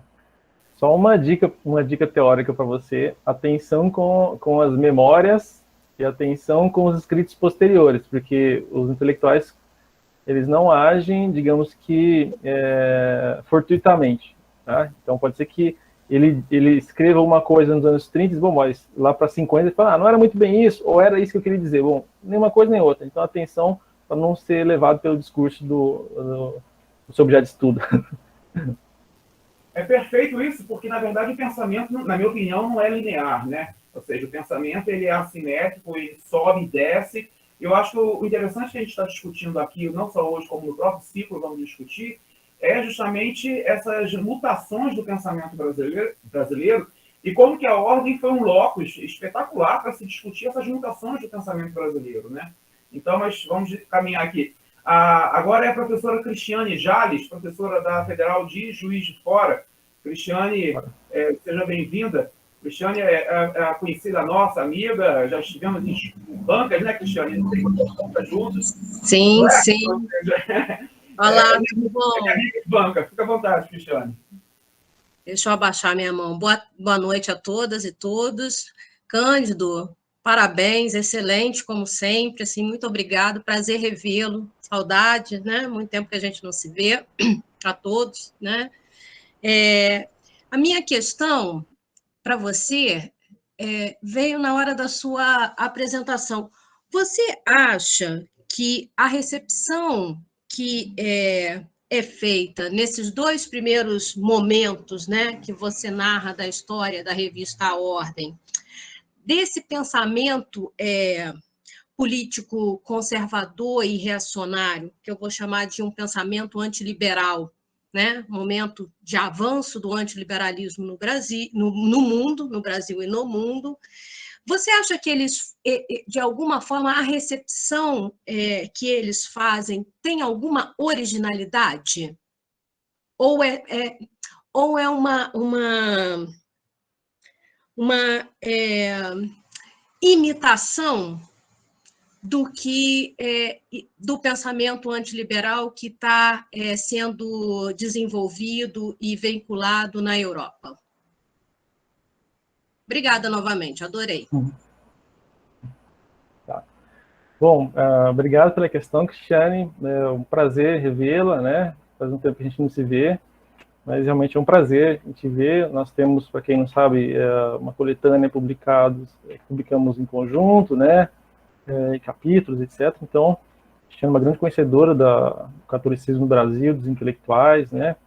sempre uma referência. Inclusive, no livro que nós organizamos em 2013, ela tem, além da organização, capítulos sobre o Jackson de Figueiredo, né? Não estou enganado aqui. Eu penso o seguinte, Cristiano, em relação a essa questão da apropriação. O primeiro ponto é que eu estudei a revista Ordem, estudei o Alceu Moros Lima, né? Mas há um leque ali maior de intelectuais em que essa apropriação precisa ser mensurada, né? A partir das suas trajetórias pessoais. Então, alguém falou do Teobaldo Miranda Santos, ou do Jonathan Serrano, ou do Everardo Berkhauser, por conta das formações específicas que esses intelectuais tiveram e das suas produções bibliográficas. Então, em termos de livros, eu não avancei sobre isso, precisaria, portanto, o primeiro movimento é isso, né, de reconhecer essa necessidade de aprofundamento e tal. Em relação ao que eu observei na revista, do ponto de vista geral, e no Moros Lima, mas vou ficar aqui no caso da revista, eu acho que, no caso europeu, quer dizer, ali a ideia do conservadorismo e do antiliberalismo, ela tem uma outra dimensão, né? Se não vejamos, por vezes há uma certa, e olha que eu estou falando com uma cientista política aqui, né? E com os outros colegas que conhecem muito bem. Então, quer dizer, o Edmund Burke, que é o indivíduo que é apropriado, ele é considerado um dos pais do conservadorismo, né? Inglês, escreve seu principal escrito lá, uma crítica sobre a Revolução Francesa, logo no calor da hora, né? Então, ele é apropriado a partir de uma lógica na Europa como o indivíduo que é o adversário da Revolução Francesa, né? E sendo adversário da Revolução Francesa, também sendo adversário da questão de elementos como igualdade, como liberdade, né? Contra a ideia de revolução, de ruptura, né? Institucional, digamos assim. Necessária, inclusive, provocada pela Revolução Francesa, senão estariam lá com uma monarquia absoluta, né? Onde o cidadão e a cidadã não existiriam. A ideia de direitos inalienáveis, né? Enfim, então a Revolução Francesa é fundamental nesse sentido. Já outros autores, como o de Bonald, de Maistre, são tidos como contra-revolucionários, né? Eles estão dentro da França, olhando para a Revolução, eles são da aristocracia francesa, eles perdem suas propriedades, portanto, eles estão formulando um pensamento que é centralizador, onde a igreja, onde o Papa ocupa um lugar central, mas eles propõem uma contra-revolução, uma revolução ao contrário. E há, em certa medida, aí uma perspectiva um pouco idealizada do que seria o antigo regime. Então, eles demandavam a volta do antigo regime, inclusive, talvez até mais do que fosse, né? Então, eles são tidos como pensadores contra-revolucionários, contrários à revolução, propondo uma revolução que derrubou a francesa. Talvez até tenham conseguido, com suas ideias parcialmente, um período de restauração, né? Ali no caso da França, mas depois da Primavera dos Povos, lá já deu bem o recado de como as monarquias cairiam, né, ao longo do final do século XIX. Né? Então, eles também são qualificados, de Bonald e de Maistre, como reacionários. Eles reagem nesse sentido de que são... então, há um pouco essa divisão em relação ao Edmund Burke. Né? Mas ambos são apropriados a depender do país que se está falando. Então, se eu estou na França, é muito mais verdade que a tradição francesa, que vai dar na direita francesa, vamos dizer assim, do Charles Maurras, ela vai beber no de Bonald e de Maistre, né? Nessa linha contra-revolucionária e etc. E aí precisava aprofundar um pouco essa questão efetivamente. Então, o que se passa no Brasil, na revista, conforme eu estudei, no caso do Alceu, eu acho que tudo bem, atende um pouco às encíclicas papais que estão postas, né, contra o comunismo e todo o desdobramento em relação à questão educacional, a questão da crítica ao liberalismo, a crítica à burguesia, mas eu acho que a diferença que há é o fato de que, no caso do Brasil, essa questão da laicidade do Estado, ela ainda não está posta tal qual está posta na França, por exemplo. A França, em 1905, tem uma lei, né, que deixa muito claro quais são as atribuições, portanto, do Estado e como as religiões se comportariam no tecido social. Bom, no Brasil nós temos uma ruptura ali, né, com a República, mas a própria Igreja Católica ela está infiltrada, enraizada, digamos assim, no tecido social e no tecido político, né? Por meio dos políticos que ocupam os cargos, por meio do sistema de ensino católico, que é fortíssimo lá nos anos 30, bom, é forte até hoje, né? Forte até hoje, né? E que, portanto, esta apropriação ela se dá um pouco partindo desses referentes, eu diria que internacionais, da própria Igreja, por meio das encíclicas, mas também de questões que são locais aqui, né? Não sei se te respondo, talvez seja mesmo uma questão para mensurar essa apropriação, em que medida ela teria um caráter talvez maior de originalidade em relação aos europeus. E também, quando a gente fala europeus, assim, eu estou pensando na França, que é onde realmente eu conheço um pouco mais, né? Talvez na Inglaterra tenha sido um pouco diferente, né? Na Itália, né? Portugal, Espanha, precisaria ver. Obrigado, Cristiane. Ótimo, nós temos 2 inscritos, e aí, até pela questão do horário, a gente vai ficar então com esses 2 últimos inscritos, que são o Jefferson e o Oriomar. Jefferson, por favor, faça a sua pergunta, fique à vontade. Bom, olá novamente. Professor Cândido, obrigado pela palestra, foi muito enriquecedora. Eu só gostaria de fazer uma pergunta sobre circulação e apropriação. Fiquei pensando, e recepção também, né? Por onde a revista circulava? Se é que foi possível averiguar isso. Por onde ela circulava? Quem são as pessoas que liam e como elas se apropriavam, né? Porque a gente pensa a revista, e geralmente, quando eu leio sobre, né, apesar de não ter lido tanto quanto eu deveria ou gostaria de ler, né, eu nunca verifiquei um mapeamento dos ambientes no qual ela circulava. Era seminário, eram paróquias, eu acho meio improvável que seja, eram faculdades. Por onde ela circulava? Era fora do Rio, fora do Brasil, quem sabe? E se há algum tipo de mapeamento sobre as suas citações, né? Tem até um nome bonito para isso, né? Verificação de bibliometria, se não me engano, né?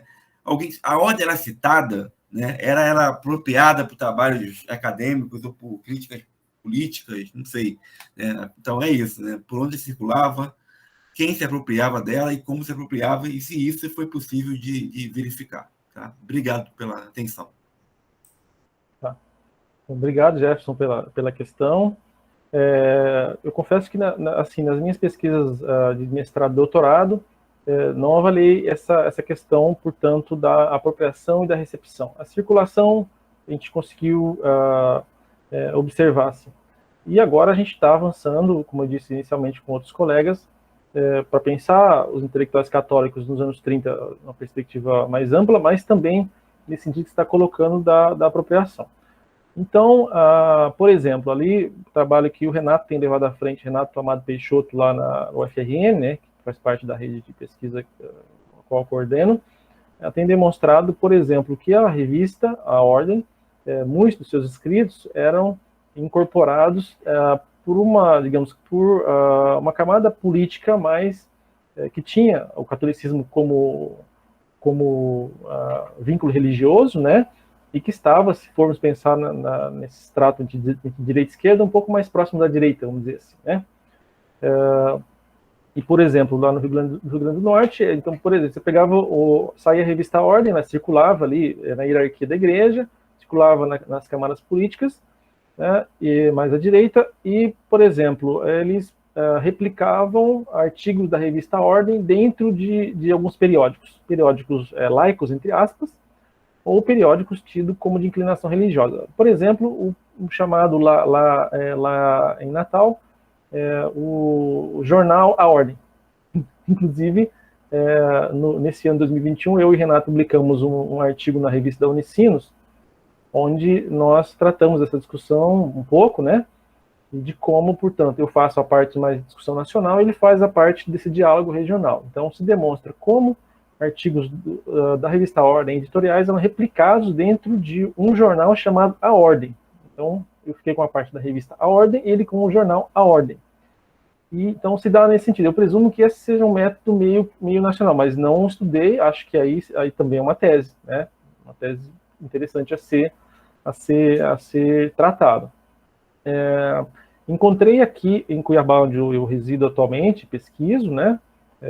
Vou desenvolver uma pesquisa aqui, um jornal chamado A Cruz, que que é um dos primeiros do Brasil. Todo mundo pensa que o jornal A Cruz, do Rio de Janeiro, é o primeiro, mas não é. O primeiro foi criado aqui em Cuiabá, que é até espantado, né? Então, esse jornal, A Cruz, que era dirigido por o Dom Francisco de Aquino Correia, que é o bispo, que foi governador de estado, o bispo mais jovem do sagrado bispo do planeta Terra, amigo do Alceu Moros Lima, com contatos em Roma. Aqui tem uma documentação grande que eu não estudei, e já vou dizer para quem quiser pode vir, porque muito está em latim, ou está em italiano, o que está em francês eu passei tranquilamente, mas aí nas outras línguas precisa ser explorado. Então, esse bispo aqui, ele além de ter sido governador, etc., ele funda o jornal A Cruz e replica matérias do periódico, da revista Ordem, dentro do A Cruz, do jornal A Cruz, né? Bem como diálogos aí sobre a ação católica, sobre a educação católica, o papel das mulheres e etc., etc. A conversa é bem ampla, né? Mas, Jefferson, então, assim, não estudei efetivamente isso. O trabalho agora mais recente com o professor Renato vai um pouco nessa direção, e os próximos também estão tendendo a dimensionar um pouco isso, tá? Então, não sei se eu te ajudo, mas acho que também é outra seara a ser explorada com mais calma, digamos assim. Ótimo. Bom, vamos à pergunta do professor Aurelmar Skalinski, e aí com ela a gente então encerra esse momento das perguntas, até pelo adiantado da hora. Aurelmar, por favor, fique à vontade. Obrigado, Leandro. Antes de tudo, fica o meu cumprimento pela apresentação, Cândido, e dizer da satisfação de poder ouvi-lo falar, algo que ainda não tinha tido a oportunidade, mas especialmente o livro sobre a ordem é citação recorrente na minha tese, então eu acompanho bastante sua produção aí nos meus itinerários em malas para lá e para cá, então sempre vi com bastante admiração a sua produção, e me encanta muito a oportunidade de conversar com você agora. Eu sou professor do programa de pós-graduação, de mestrado e doutorado em educação da Universidade Estadual de Ponta Grossa. Faço parte de um grupo de pesquisa intitulado História, Intelectuais e Educação em Contextos Nacionais e Internacionais. E dentro do nosso grupo a gente trabalhamos com história intelectual, assim, de modo geral, a partir de diferentes possibilidades de intervenções conceituais, inclusive.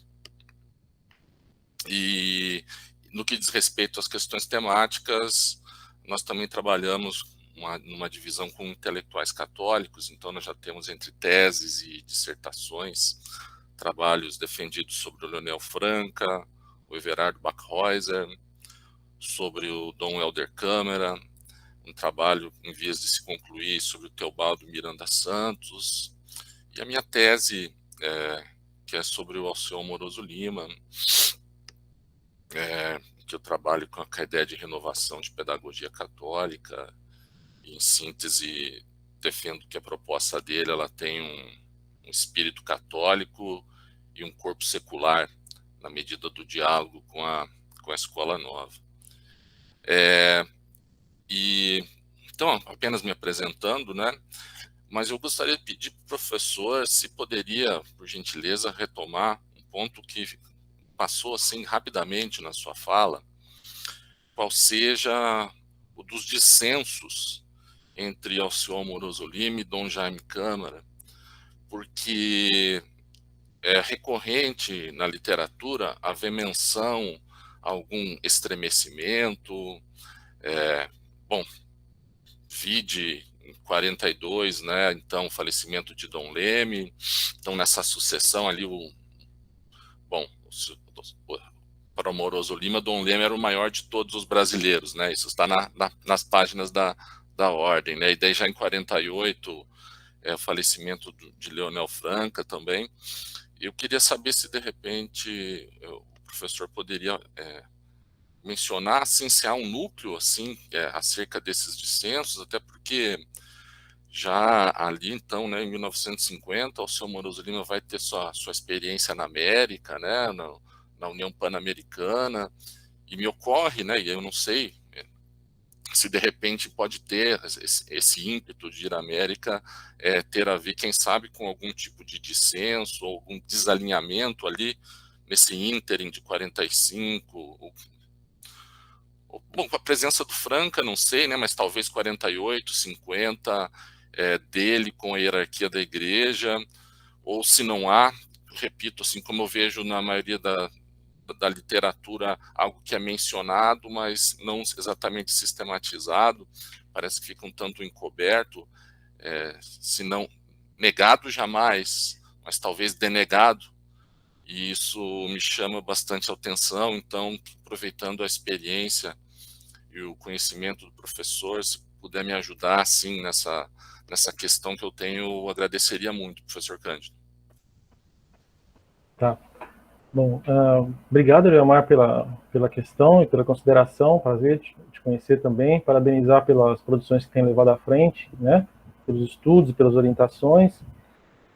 Em relação a esse ponto, eu fiz, assim, são duas coisas. Primeiro que meus estudos não aprofundaram necessariamente as discordâncias do Moroso Lima com o Dom Jaime, né? Eu também segui um pouco o que a bibliografia clássica relata, né, desse desentendimento.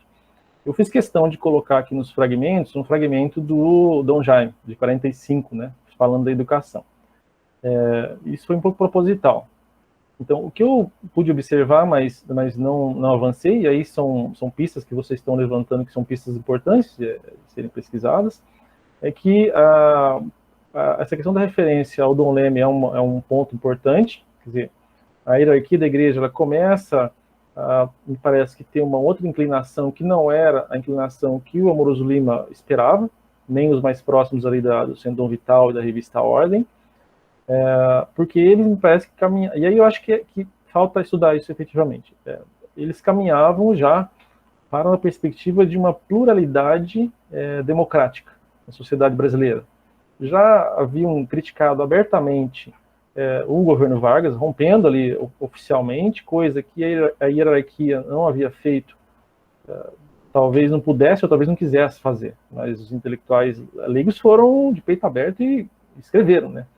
Mesmo o Vargas fragilizado, o Vargas tinha muito poder ainda, então não era uma coisa simples você escrever um artigo assim, criticando o governo, ainda mais o governo que tinha lá um Filinto Miller para trás e todo o histórico que a gente conhece por parte da historiografia.